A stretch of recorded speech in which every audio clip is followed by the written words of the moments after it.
Assalamualaikum warahmatullahi wabarakatuh. Saya Renita Anggraini dengan NIM 210411032.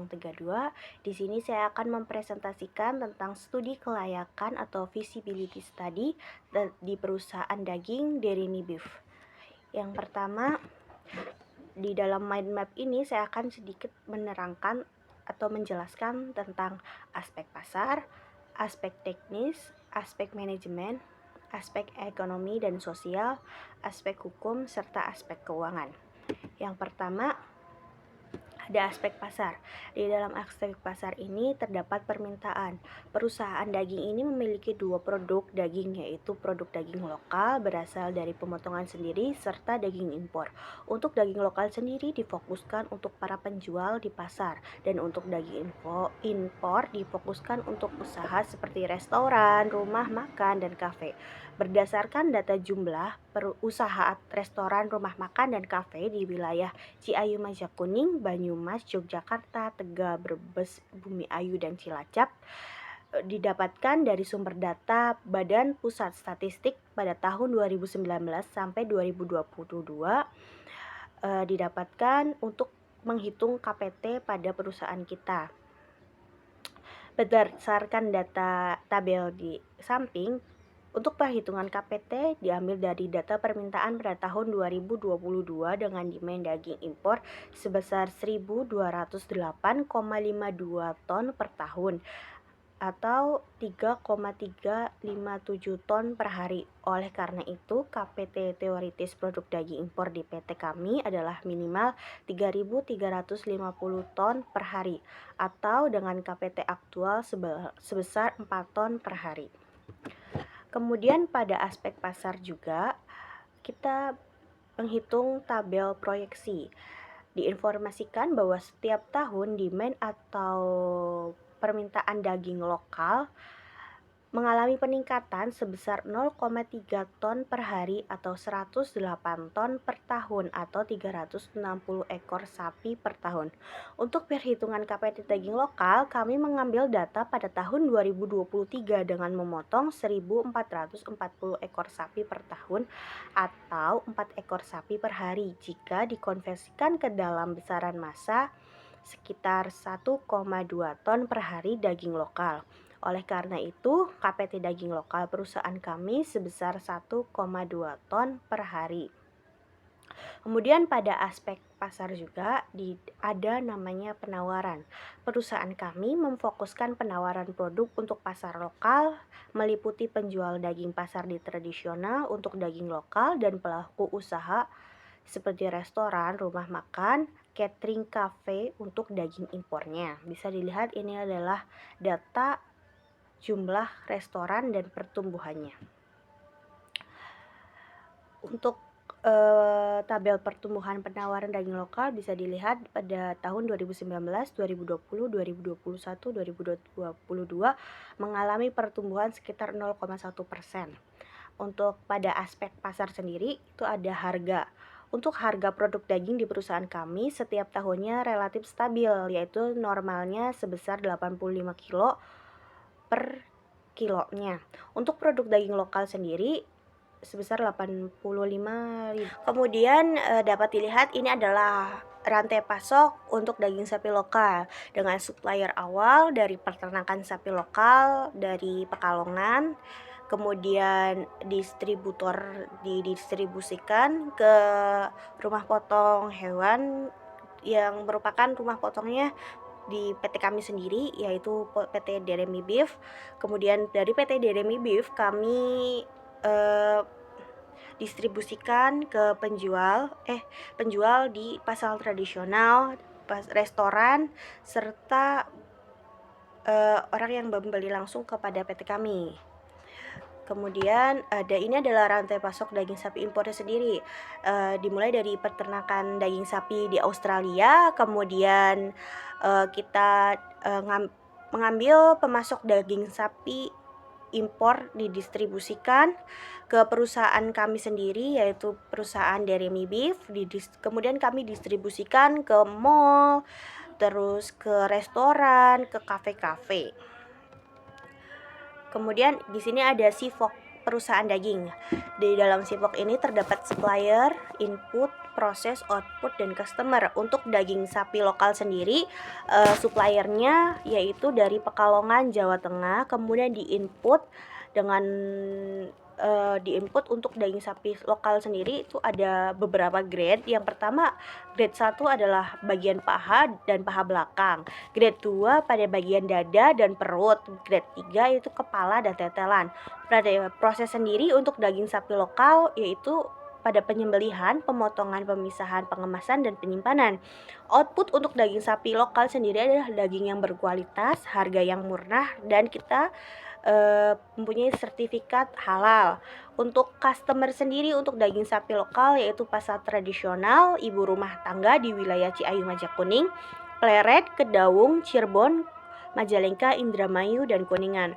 Untuk SIPOK bagian daging sapi impor sendiri, kami impor dari distributor Jakarta dan Australia. Kemudian inputnya adalah daging sapi sirloin, strip loin, tenderloin, ribs eye, short rib. Kemudian pada proses pemesanan ke pemasok daging, pembayaran, pengiriman dari pemasok daging disimpan di gudang. Kemudian untuk outputnya sendiri, daging sapi yang berkualitas, harga yang murah dengan sertifikat halal. Untuk bagian customer pada SIPOK daging sapi impor sendiri yaitu rumah makan, restoran, kafe di wilayah Ciayu Majakuning, Tegal, Brebes, Yogyakarta, Banyumas, dan Cilacap. Kemudian ada aspek teknis. Aspek teknis sendiri melingkupi batas permintaan.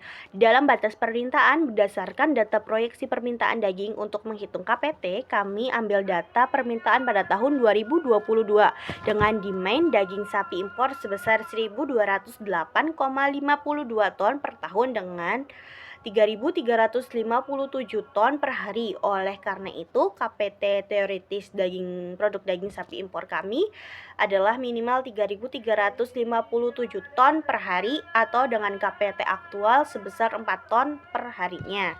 Berdasarkan untuk proyeksi yang lokal sendiri diinformasikan bahwa pada setiap tahun demand atau permintaan daging lokal mengalami peningkatan 0,3 ton per hari atau sama dengan 108 ton per tahun atau sama dengan 360 ekor sapi per tahunnya. Untuk perhitungan KPT daging lokal, kami mengambil data pada tahun 2022 dengan memotong 1.440 ekor sapi per tahun atau 4 ekor sapi per hari. Jika dikonversikan ke dalam masa sekitar 1,2 ton per hari daging lokal. Oleh karena itu, KPT daging lokal perusahaan kami sebesar 1,2 ton per harinya. Kemudian ada di dalam aspek teknis terdapat kapasitas mesin. Untuk proses pemotongan daging membutuhkan dua buah mesin potong daging yang dioperasikan oleh 2 orang pegawai. Dengan bantuan mesin potong dapat mempercepat proses pemotongan daging, meminimalisir kelelahan pada pegawai khususnya di bagian tangan, tentu saja untuk meningkatkan keergonomisan dalam memotong daging yang berpotensi mengoptimalkan jumlah daging yang dipotong serta ukuran daging yang sama ratanya. Kemudian di dalam aspek teknis sendiri terdapat jumlah atau kemampuan tenaga kerja dengan jumlah 2 orang untuk tenaga keuangan, 1 orang untuk administrasi, 2 orang untuk bagian penjualan, 1 orang untuk digital marketing, 1 orang untuk bagian gudang, 1 orang untuk bagian packing, 1 orang untuk bagian penyembelihan, 2 orang untuk bagian pemotongan, 4 orang untuk cabang Indramayu, 3 orang untuk cabang Sindang Laut, 4 orang untuk cadangan, dan 1 orang untuk bagian pengiriman. Kemudian ini adalah layout perusahaan daging kami. Di sini terdapat tempat-tempat penyimpanan daging dan tempat-tempat pengolahan dagingnya. Yang pertama ada tempat parkir transportasi pengiriman bawang. Di sebelahnya terdapat penyimpanan daging sapi. Kemudian di sebelahnya lagi ada tempat packing daging sapi. Kemudian ada tempat pemotongan daging sapi, tempat penyembelihan daging sapi, tempat order produk daging sapi customernya.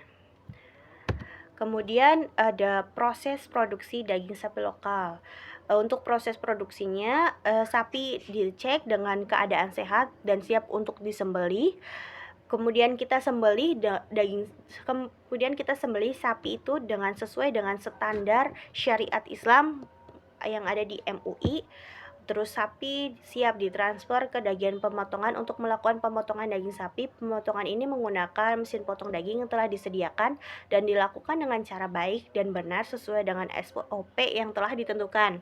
Daging sapi yang telah dilakukan penyortiran dan pengelompokan daging sesuai dengan grade-nya, lalu dilakukan pengemasan atau packaging dengan baik dan benar sesuai dengan SOP yang telah kami tentukan. Kemudian daging sapi yang lokal yang sudah dikemas disimpan di dalam gudang. Untuk proses produksi daging sapi impor sendiri, yaitu yang pertama melakukan pemesanan daging sapi impor ke supplier sebelum waktu lead time yang telah ditentukan. Barang akan dikirim dari supplier ke perusahaan kami. Kemudian barang kami cek dari supplier, kami cek dagingnya. Kemudian kami simpan barang di daging sapi itu ke gudang. Kemudian di sini ada penentuan lokasi perusahaan. Kebetulan lokasi perusahaan atau pabriknya kami itu berada di Kabupaten Majalengka, dekat dengan Pasar Raja Galuh. Pemilihan lokasi ini didasari dari beberapa faktor, yaitu yang pertama, akses menuju lokasi sangatlah mudah dijangkau karena dekat dengan jalan utama. Kemudian ada ketersediaan tenaga kerja. Di daerah Kabupaten Majalengka sendiri memiliki ketersediaan tenaga kerja yang lumayan banyak, memiliki skill menyembeli daging sapi yang benar sesuai dengan ketentuan syariah Islam, memiliki skill pemotongan daging sapi yang benar dan baik sesuai dengan SOP yang telah ditentukan, kemudian UMR yang relatif rendah bila dibandingkan daerah-daerah lain. Kemudian ada yang ketiga adalah dekat dengan market perusahaan kami dan strategis. Lokasi pabrik atau perusahaan dekat dengan market share atau pangsa pasar perusahaan kami sendiri. Oleh karena itu, kami dapat dengan mudah menjangkau atau mempererat hubungan baik dengan pelanggan. Kemudian di daerah Majalengka masih banyak lahan yang luas dan itu kami membutuhkan lahan yang luas untuk memproduksi daging sapi kami.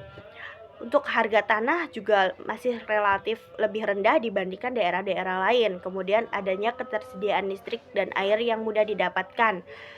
Ketersediaan air dan listrik yang cukup untuk memadai menunjang jalannya proses produksi yang lebih optimal.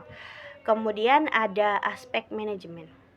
Di dalam aspek manajemen sendiri itu ada planning. Planning itu di dalamnya ditentukan lokasi perusahaan. Plan A, kami ambil lokasi di daerah Kabupaten Majalengka dekat dengan Pasar Raja Galuh. Kemudian plan B-nya, kami akan mengambil lokasi di daerah Kabupaten Cirebon di Desa Batembat. Untuk supplier daging impor sendiri, plan A-nya kami mengambil dari supplier Jakarta. Plan B-nya dari supplier Tangerang. Plan C-nya kita supplier dari Bekasi. Plan D-nya dari supplier Jabodetabek. Untuk supplier sapi lokal sendiri, kami masih mengambil sapi dari Pekalongan, Jawa Tengah. Untuk strategi marketingnya, plan A untuk mengunjungi tempat kuliner area sekitar perusahaan, melakukan promosi secara langsung, dan plan B-nya adalah promosi di berbagai sosial media seperti Facebook, Instagram, TikTok, WhatsApp, dan lain-lain.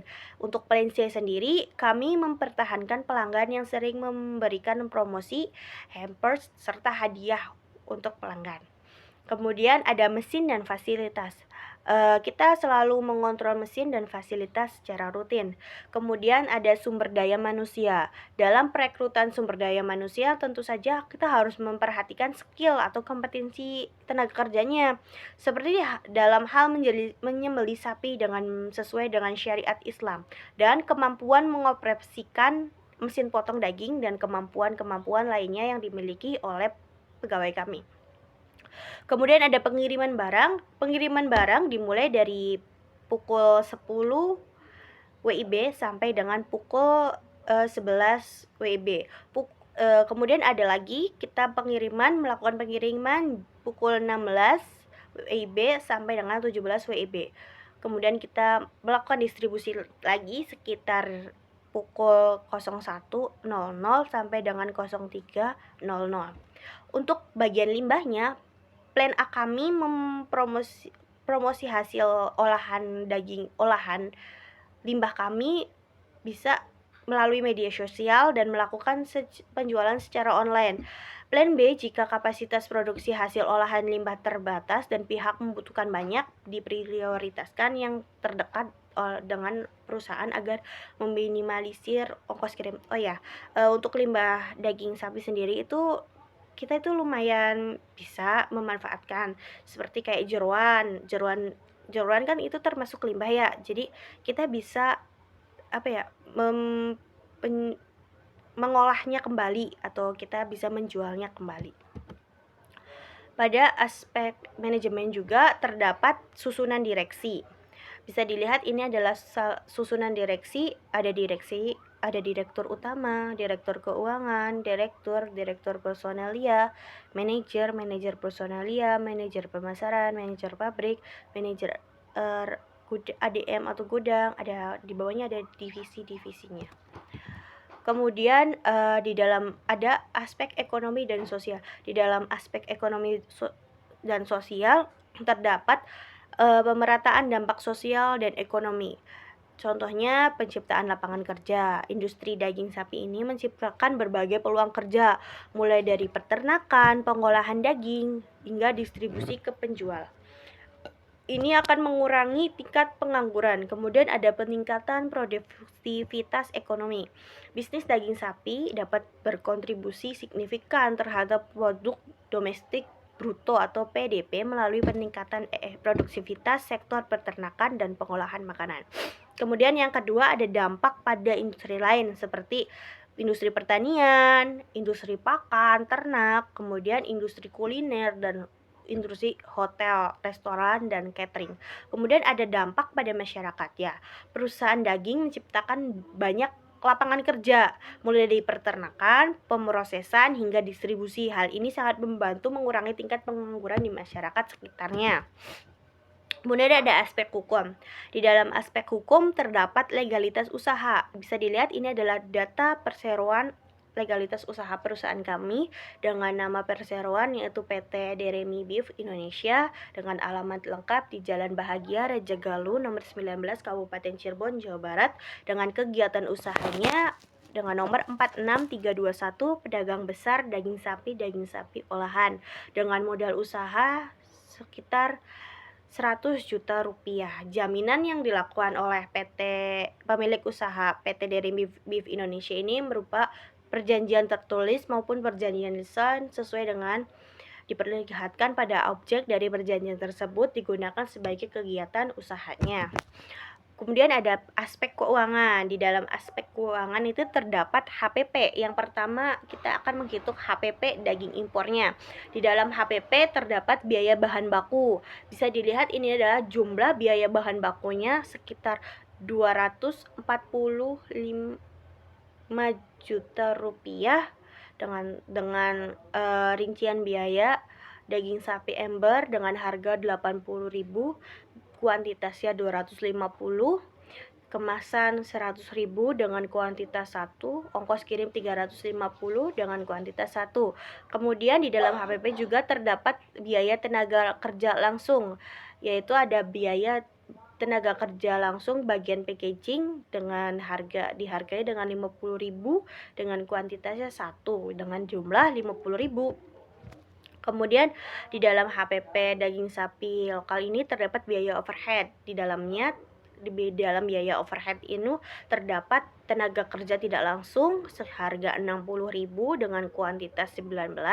Kemudian ada listrik dan air seharga 200.000 untuk satu orang dengan total 1.340.000 sehingga didapatkan hasil total produksi sekitar 21.840.000 dengan jumlah produk per hari 250 kilo.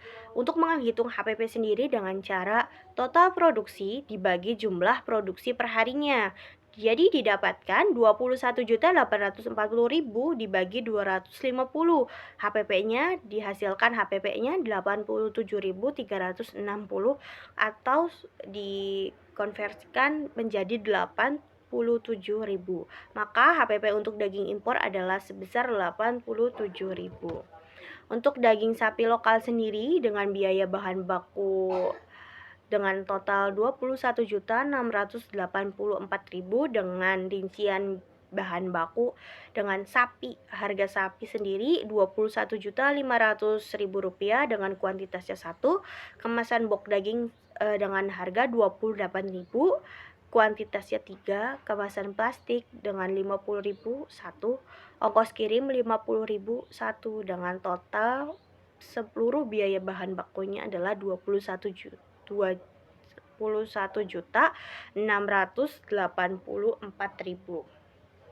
Untuk biaya tenaga kerja langsung sendiri dibagi menjadi jenis tenaga kerjanya, yaitu bagian packaging, bagian penyembelihan, dan pemotongan. Dengan range harga, bagian packaging dihargai 50.000 dengan kuantitas 1, bagian penyembelihan dihargai 100.000 1, biaya bagian pemotongan 100.000 2, dengan total 350.000 untuk biaya tenaga kerja langsung.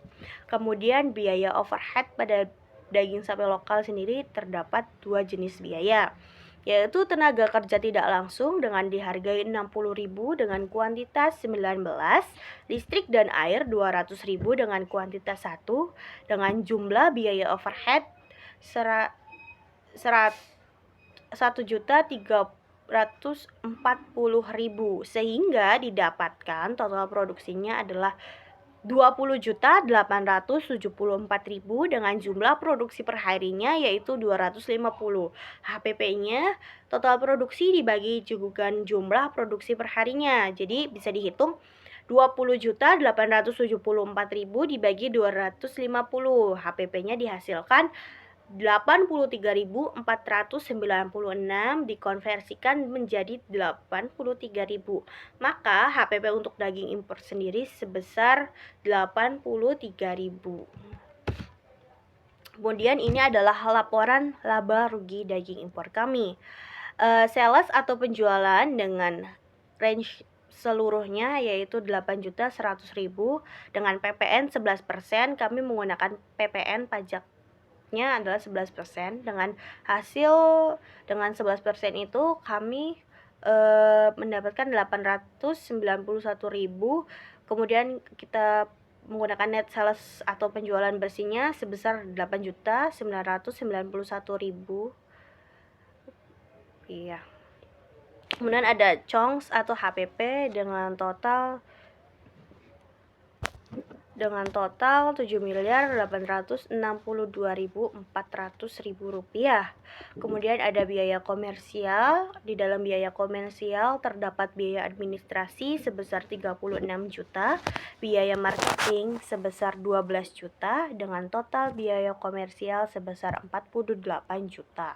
Terus kemudian kita ada EBIT atau laba operasi sebesar 1.176.600.000. Interest atau bunga EBT atau laba sebelum pajaknya, kita mendapatkan interest bunga itu sekitar 500 juta, EBT atau laba sebelum pajaknya 676.600.000. Kemudian ada income tax pajaknya 30% dengan biaya 202.980.000. NIAT atau laba bersihnya sekitar 473.620.000. Kemudian ini adalah laporan laba rugi daging sapi lokal dengan sales atau penjualan sekitar 9 miliar dengan PPN 11% menjadi 990.000. Kemudian net sales atau penjualan bersihnya sekitar 9.990 juta. Kemudian ada CONGS atau HPP-nya sekitar 8.414.640.000. Kemudian biaya komersialnya, di dalam biaya komersial ada biaya administrasi sekitar 36 juta, biaya marketing sekitar 12 juta, dengan total biaya komersial sekitar 48 juta.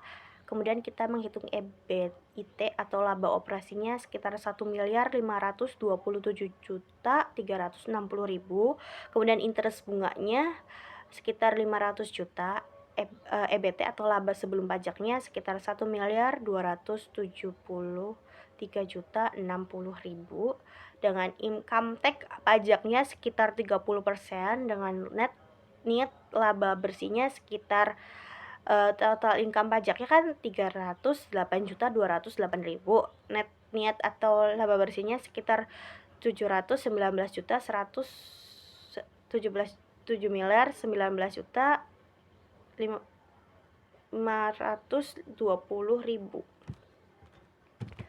Kemudian ada neraca daging sapi import. Di dalam neraca terdapat aktiva dan pasiva.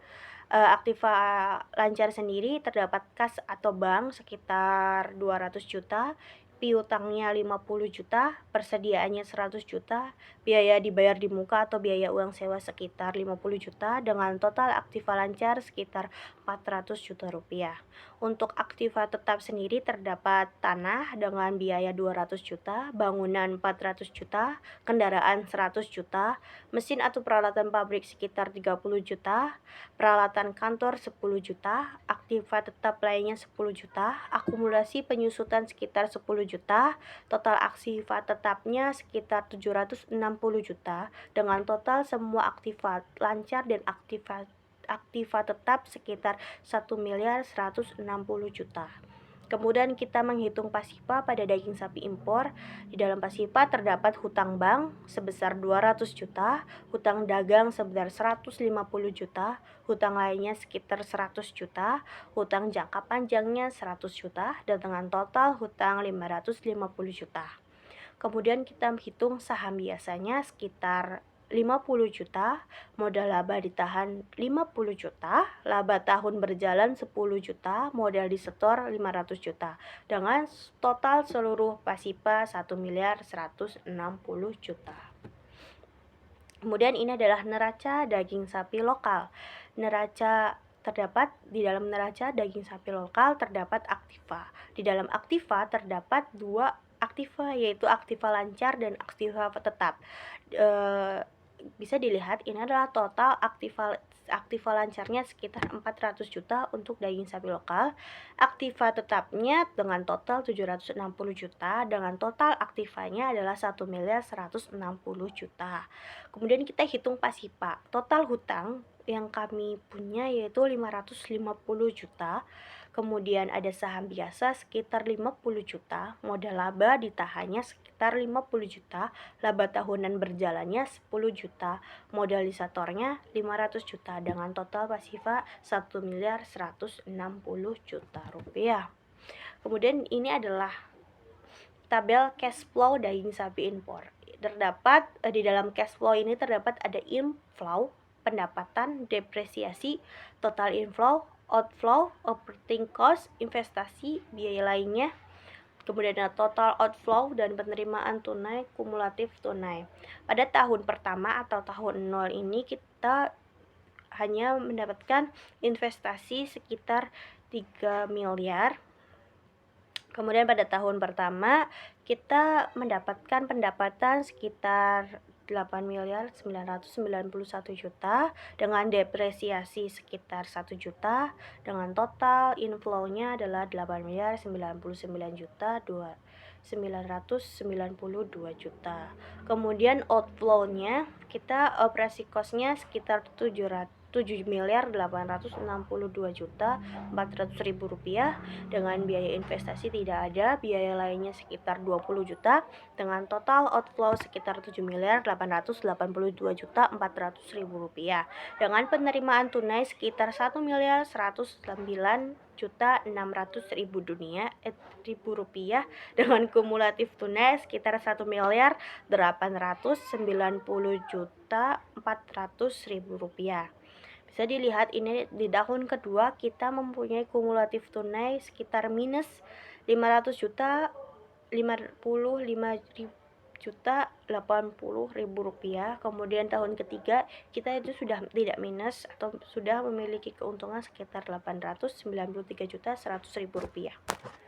Kemudian ini ada cash flow daging sapi lokal dengan biasa, tahun pertama itu kita hanya memiliki data investasi sekitar 4 miliar, jadi kumulatif tunainya sekitar minus 4 miliar. Kemudian tahun pertama dengan jumlah kumulatif tunai sekitar 2.473.640.000. Tahun kedua masih minus 632.208.000. Tahun ketiga kita sudah tidak minus dengan jumlah kumulatif tunai sekitar 1.366.760.000. Kemudian ini adalah NPV atau Net Present Value daging sapi impor berdasarkan tabel. Jumlah investasi pada tahun 2024 sampai dengan 2026 menghasilkan NPV sebesar Rp1.557.176.180 yang berarti net present value-nya positif. Hal ini berarti bahwa investasi pada PT Deremi Beef ini menguntungkan atau visible untuk dilaksanakan. Untuk net present value pada daging lokal sendiri dengan jumlah investasi pada tahun 2024 sampai dengan tahun 2026 menghasilkan NPV sebesar Rp1.992.559.568 yang berarti net present value-nya itu positif. Hal ini berarti investasi pada PT Deremi Beef ini menguntungkan atau visible untuk dilaksanakan. Bisa lihat ini adalah tabel net present value dengan kita menggunakan diskonto faktor sekitar 20% untuk daging sapi impor. Kemudian untuk daging sapi lokal sendiri kita pakai diskonto faktor sekitar 20% untuk mencari kumulatif tunai, dan kumulatif tunai itu dihasilkan dari tabel sebelumnya atau tabel cash flow setiap dagingnya maupun daging impor maupun daging lokal kita masukkan diskonto faktornya 20%. Kemudian kita hitung percent value-nya dan kita dapatkan total percent value, intial atau investment, kemudian kita dapatkan NPV-nya. Kemudian pada aspek keuangan sendiri terdapat IRR atau internal rate of return dagingnya. Karena IRR investasi tersebut sekitar 275%, lebih besar dari tingkat suku bunga minimum biaya modal atau 80% dan MOR 20%, maka rencana investasi tersebut pada perusahaan kami layak secara ekonomi. Bisa dilihat ini adalah tabelnya pada tahun 2024 dengan kumulatif tunai sekitar segitu, dengan diskonto cash flow-nya sekitar 18% didapatkan. Kemudian didapatkan juga untuk 30%-nya untuk 2024 sampai 2026 didapatkan total diskonto cash flow-nya sekitar 18%,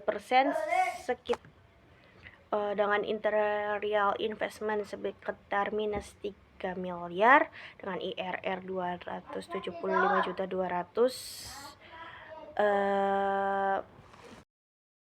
Kemudian ada IRR atau internal rate of return pada daging lokal, karena ini dengan jumlah IRR pada tabel dengan dirupiahkan sekitar 267.552.000 dengan IRR sekitar 268%.